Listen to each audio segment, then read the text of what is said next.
Welcome to another Screen Team. We are located right here on your dial at 93.3 FM 930 AM KWOC. We're the Screen Team. We are movie reviews for you. We've got a good hour-long show, and we're going to begin the show with one of our good friends, Ross. And Ross, first off, it's good to see you. How are you today, sir?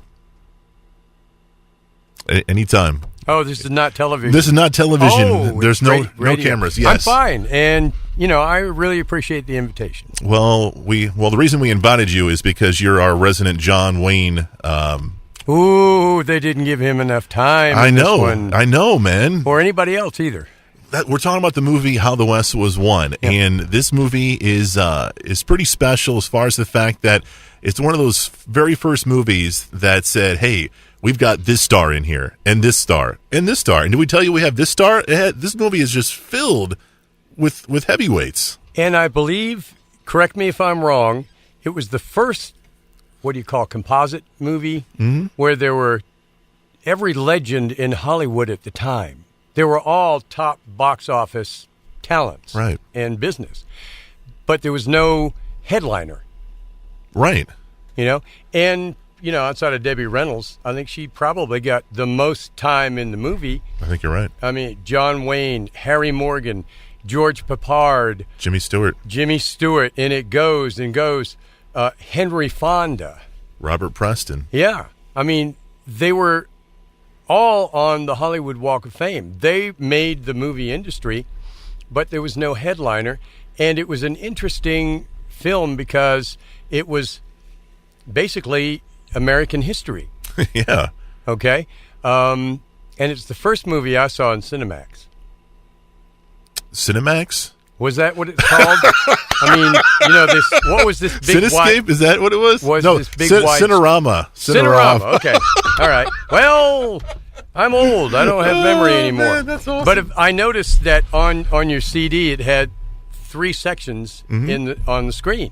Yeah. And that was the first thing I saw, and you had to look over here and 100 yards over here and 100 yards over there. And probably missed some of it, but I find it was historically accurate, okay? But they didn't really pull any punches because How the West Was Won, if you went from, like St. Louis and you were going out west to make your fortune or, settle down or whatever, 9 times out of 10, you're going to be dead before you got there. Right. Indians, whatever, robbers, disease, pestilence. It was really historically accurate because I find that a lot of people died on the way out, and it was, like the railroad, they worked those people to death. I mean, they didn't care about anything except getting that darn railroad done. And, when you see Debbie Reynolds, she had nothing, had something, had nothing, had something. It was the American dream that I think everybody probably should watch it today, okay, and appreciate what you've got. Because, toward the end of the movie, she said, well, I've made 3 fortunes and lost all 3. I guess I'll go to my ranch in Arizona and, George Papard, my nephew, will take care of me. Right. But it was an exceptional movie, and it was the first one where they had all major stars, but not one was the headliner. Yeah. And not only that, Ross, not only did they have many stars and not one was the headliner, they did the same thing for directors, too. This wasn't directed by just one person. It was directed by 3 different people. Yeah. You got John Ford and Henry Hathaway and George Marshall. They each did a segment, a fourth of the movie kind of thing. And that's something you don't see now or back then either. But it was funny because even with those 3 directors who run the movie on the set, you didn't see, it flowed. Right. It flowed beautifully.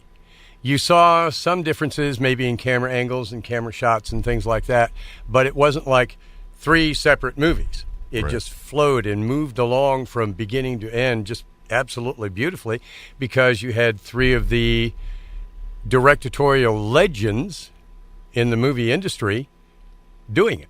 Right. And from what I understood from, they all didn't get along real well. Oh, really? No. They all had different opinions about this is how you're going to shoot. I'm the section before me, and and they were a little tough to work with. But when you look at it, it's cinematic history. Yeah, one of the all-time most beautiful and greatest movies of all time. And I often wondered how all these agents and managers and stuff for these iconic, legendary talents, how'd they negotiate? That's a good point, man. I mean, John Wayne wasn't cheap. He was only in it for less than 10 minutes, yeah. And the directors, they weren't cheap either.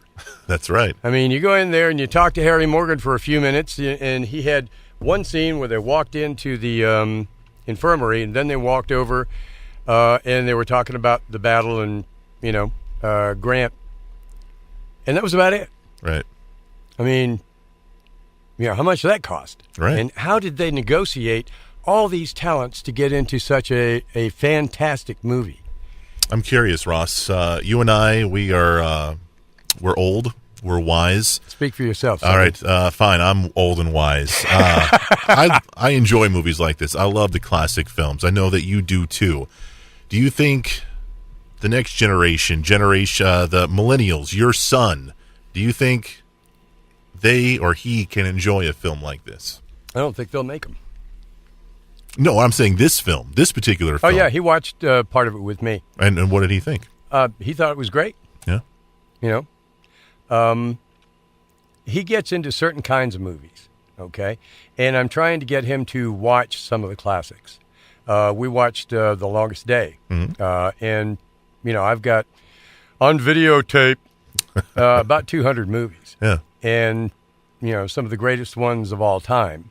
Okay, and when he was younger, I sat him down and we watched E.T. together, and a lot of those movies that were iconic movies, and they were shot differently. Right. Okay, and I've done a little bit of film work, mainly commercials, and I can understand.